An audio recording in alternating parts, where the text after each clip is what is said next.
Hi everyone, it's Maha. Well, guess what? Apparently, I've been now initiated into the realm of the she. Woohoo! Look what I have here. Terror of the Sheep. Finally, I got it. And I say finally because I don't know what this deck, when it came out, time is just going by so fast I can't keep up anymore, but I think it was over a year and a half ago that I first saw this deck on YouTube. I saw reviews of it on YouTube, and I fell in love with the colors and the richness of all the cards in the deck, but I wasn't sure about the deck for different reasons, which I want to talk about in this video, and then tell you how I feel about it right now as I have the deck physically in my hand. I only received it just a few days ago, so I haven't had a chance to really work with it. And this is going to be, by the way, a rambling video probably, so a little warning for you guys. I wanted to tell you why I ended up getting this deck finally, and just tell you how amazing I think it is. This is not a review, and it's not really a reveal. I'm sure there are tons of videos out there, as you know, on this deck specifically if you want to have a look at the cards. I just want to talk about this deck. I felt like I needed to make a video and talk about it. It is a very different deck from all the ones that I already own. First of all, when I first opened up the package, just the box itself was really calling to me, like especially this image in the front. Can you see how she's holding out her hand, and she's almost like welcoming you into this world, and it literally is a whole other world. Many of my friends here on YouTube had been just raving about this deck, how much they loved it, and they really just couldn't stop talking about it. And you know, it made me curious, like, what is it about this deck that everybody is talking about? There must be something to it. And as always, when you actually physically hold a deck in your hands, it's just so different, right? Because you're coming into physical contact with it. It's almost like emailing someone as opposed to talking to them in real life, in person. Because, you know, there's all these different aspects. There's the energy of the person, there's nonverbal communication, how they hold their body, how they are, you know, everything about this a person when you first meet them is so different, rather than just talking to them through email or writing, or even on the phone. At least on the phone you can hear their voice. So what I'm trying to say is, when you have a deck in your hands, it's very different from watching reviews, just reviews online and on YouTube. So when I first saw the cards, I really fell in love with how intensely vibrant the images were. All of them, really. Look at, this is the Fool, and I just felt, I have to say though that this wasn't my favorite card when I first saw it, but I loved the colors. And you know, how do I say this? There is really a voice in this deck. It's a vibrant and playful voice, at the same time very, very real. And I've heard people say this before, that this deck, to them, these beings were real. And I really get that now that I have this deck in front of me, and I looked at it, that there is this sense of life, really, from these beings and these cards. And I was just thinking about that last night. I was thinking I think this is just a perfect example of, to me, what happens when the artist really tunes into that divine inspiration, that flow of imagination, of the mysterious world of the subconscious mind, totally uninhibited, unrestricted, unfiltered. It's as if she was getting messages directly coming from the universe, from these beings, without letting the conscious mind judge how they should look or how they shouldn't look, just without letting the conscious mind get in the way. really just like constant flow, continuous flow of the inspiration. And this is what I think is really the gift of the genius of the artist. And I can really see it in this deck. I can really see that she was truly honest, very pure. These images are raw. They tell it how it is, and this is true. I've heard people say that about this deck. They say it like it is. I mean, there is no right and wrong or judgment. They show the reality, really. And one of the reasons why I ended up actually getting this deck is thanks to my dream. I had a really cool dream about the Justice card, which I'm going to tell you in a minute. I also, like I said, lots of my friends were just on YouTube were just loving this deck, and I thought, okay, I gotta see what it is about this deck. Maybe I just need to get it and sit with it. And I didn't want to do an unboxing because I really felt like I needed this my own intimate moment, like one-on-one moment with this deck. And so I opened it up and looked at the cards, and I just had so much going on in my mind that I really had to make this video for you as soon as possible. So there is the symbol of the she, which is on the back of the cards, is seen throughout all the cards in the major arcana. So for example here, the Fool has it right here in the center of his heart, solar plexus area. I love the vitality and energy of these beings. They're really, really real. And then the Magician has it here too. So all the cards you can find, I love how you can just look for them. There it is here in the ripple of the High Priestess and the ripple of the water. It just, every card just has it somewhere embedded into it. There it is right there in the belly of the Empress. So, oh, I love how creative she was in deciding where these symbols go. One thing I wasn't sure about was how I thought the cards to me looked very two-dimensional, very surface, but they're not. They're very rich and layered. There's a lot of space in these cards. So for example, this is the Lovers, and look, I mean, I don't know if you can tell because I couldn't when I was looking at the cards on camera, but there's just so much going on. There is a lot going on. Look at the snakes. They're intertwined, representing maybe Mercury, because this card is a Gemini card. And then there's the opposites. Oh, it's just there's so much symbolism. There's a lot of symbolism. The cards are definitely not flat, not two-dimensional. There's a lot of layers. Okay, so this is the Justice card. And when I saw this on one of the reviews, I just could not see the depth. The depth that there is in this card. That's just with the physical eye that I could see it. So for example, right here there's an eye, there's a sword, there's something like emanating from the eye. There's actually a fairy or maybe a she's upside down. I couldn't even see this. It just looked really abstract to me. I didn't like the abstractness that I saw on camera, which I fell in love with after looking at this. And I'm going to tell you my dream. I'll put this on side so I don't forget to tell you my dream, because when I woke up from that dream, I just thought, okay, that's it. I'm going to have to share this dream with you guys, and I'm going to have to get this deck because of my dream. Wheel of Fortune. So amazing. I mean, these are really great little watercolor paintings. Great artist. So this is another one, Strength, that looked really flat and two-dimensional when I looked at it on YouTube. There's that symbol again, and it's not at all. There is a lot of depth here. I have to say the artwork in this deck is not generally what I would normally be drawn to, but I love it for what it is.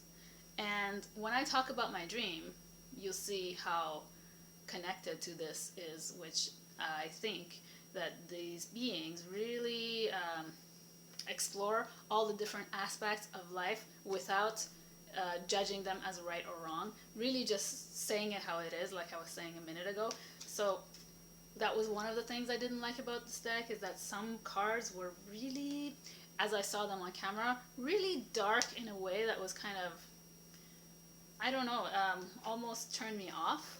And I want to show you some examples. I love the moon card. That's one of my favorite cards, and I actually didn't really care for this card when I saw it during in the reviews, but I noticed how her reflection is different, totally different reflection, and then this whole reflection on the water is different from what's behind. So it's like two reflections revealing some unknown inner deeper dimensions of herself, perhaps, or the world around her as she sees it. I also had to get used to how she has given, Emily Carding has given different names. The swords are dreamers, the water is dancer, oh, fire is warrior, and this is another card I wasn't really sure about, just as far as its astrological connection to the Rider Waite Smith, which is Mars and Aries, and here it's action frustrated. And to me, Mars and Aries is all about action going smoothly, the power of the will, leadership, opening up possibilities. Mars in Aries is really powerful because Mars rules Aries.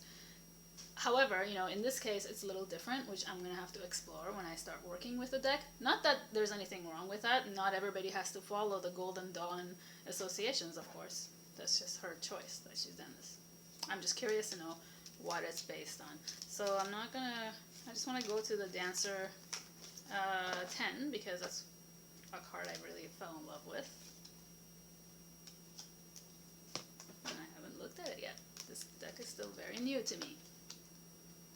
So Dancer 10. Yeah, I love it. It says Heart Song. This, if you're familiar with Buddhism, it really reminds me of Sangha, that spiritual community, people on the same path joining. And I also always linked the Ten of Cups to the mutable sign of Pisces. And Pisces is a very spiritual sign, all about merging, union, oneness, that connection, the interconnectedness to all beings, to the universe. And in this card, I really get that sense that it's beyond family union. It's more about joining, kind of transcending that rainbow bridge between the personal self and the universal self. I love that.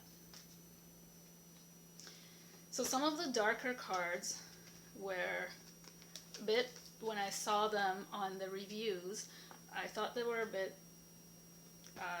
daunting, or I don't know, I don't want to say too dark, but almost kind of scary even. But it's not like that at all when I look at the actual cards in real life. It's more of a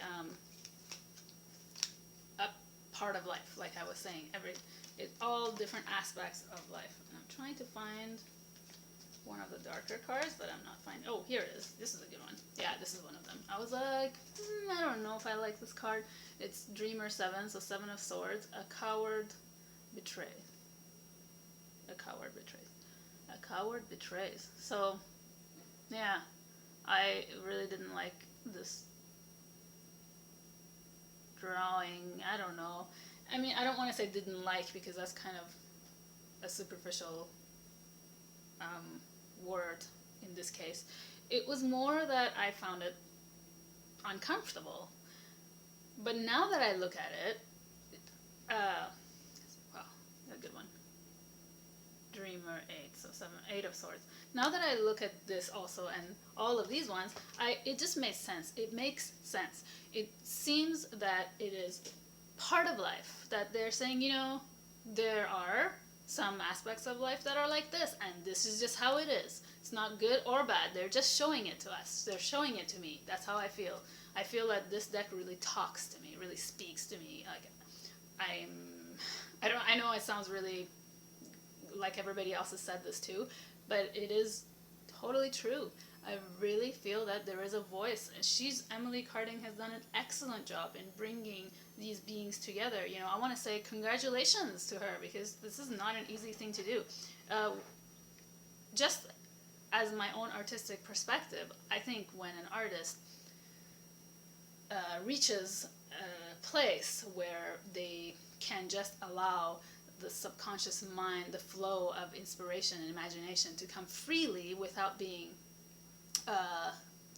affected or influenced by the conscious mind, that's a stage of maturity. And a lot of artists reach that stage later on in life, and sometimes they're naturally born with it. And that's, I think, the art that really truly speaks to everyone. And this is part of the reason why I think this deck is as well liked and welcomed by the community, because it has that voice, that ability to really speak to us. And I also liked her photo. Let me show you. That's another reason why I decided to buy the deck, because I saw her picture and she just looked like such a nice person. I mean, just from looking at her picture, her eyes and her smile, it was just like, I think this is a really sweet person, so I think I'm gonna like this deck. I always have had this idea that when we connect to a deck, we don't just connect to the deck, we're also connecting to the person or people who created the deck, because it's part of their soul. And when I looked at that image and I saw her eyes, I mean, I've never met her in person, I don't know what she's like, but I don't doubt that she's a very nice and sweet person because of that picture. I really saw in her eyes that authentic beauty, authenticity. And it's true when they say that the eyes are the mirrors to the soul. I really, really believe in that. Personally, I always look at eyes and the hands. Actually, I think the hands are very expressive to me. They say a lot about a person. So I do this naturally, I think, whenever, for example, if I'm starting to date a person, I always look at their eyes and their hands. Those are the two things I notice. I think they say a lot about the person. So let me tell you about my dream now. So I was looking at a review.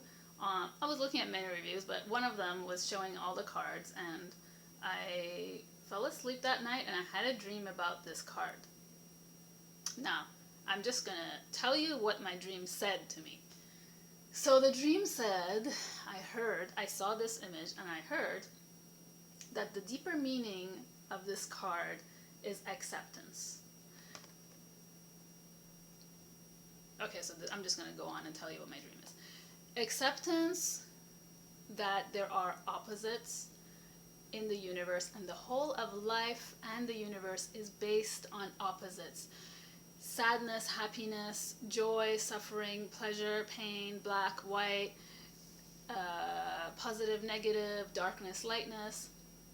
Now, when we say accept the opposite, what this means is knowing that the opposites are not separate from each other.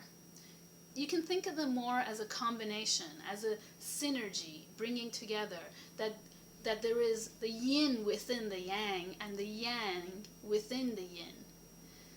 That it is possible to find pleasure in pain, find peace within the chaos, find light within the darkness, and know that in relationships, one can be wrong and right at the same time. And it's not personal. So if someone does you wrong, if you get into a conflict with someone and you feel hurt, you have the right to be hurt, you have the right to be angry, you have the right to even want to take revenge. That's your choice. But remember that the universe is always and ultimately in balance. Everything is always in balance. It's not personal. So accepting these two opposites and accepting that they are part of each other, they belong to each other, helps you to achieve inner harmony. And it's not to be taken personal ever, because it is the law of justice. That's the deeper meaning behind this card that came to me in my dream. All thanks to the Tarot of the She, and thanks to my friends on YouTube who go on and on about this deck. I really know how you feel now. I really feel part of this understanding. I'm not advocating for everybody to go out and buy this deck. I just wanted to share my experience because I thought it was a really, really amazing experience, enriching. And then the next day, I pulled a card from my Wisdom of Trees Oracle deck, which is one of my newer decks that I haven't actually started to work with. And let me show you what card I picked, because that was very synchronistic. So this is the book, the Wisdom of Trees Oracle. So I picked this card, White Mulberry. Right away I thought, oh my goodness, the yin and yang. Wow, how amazing. And white mulberry is one of my favorite trees. This is a tree that is usually found in Asia. However, when I was growing up, I spent my childhood, as most of you guys know, in Iran. And this was a tree that was really common in Iran. And it's really interesting because Iran, if you know the geography, is placed in the Middle East. However, also close to Asia, Persia is the ancient name for the modern day Iran, and Persia has the word Asia in it. A lot of our culture and even our culinary arts are influenced by the Asian culture. So one of my favorite fruits is the mulberry, dried mulberry. And according to this book, by the way, I forgot to mention a key point. The keyword for this card is harmony. You see how that, to me, really coincides with my dream and the Justice card. And apparently, this tree in ancient Chinese represents the Tao, or the fundamental nature of the universe.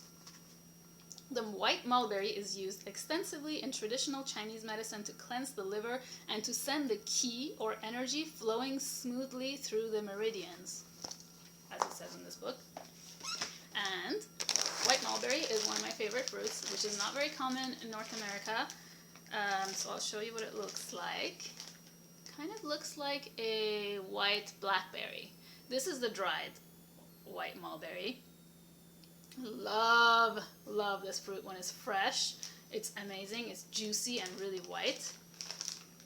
And a lot of times when I go to Chinese herbal shops or Chinese medicine shops, I always notice they have stuff that we have in Persian markets, like supermarkets. And this one I got just at a market near my house.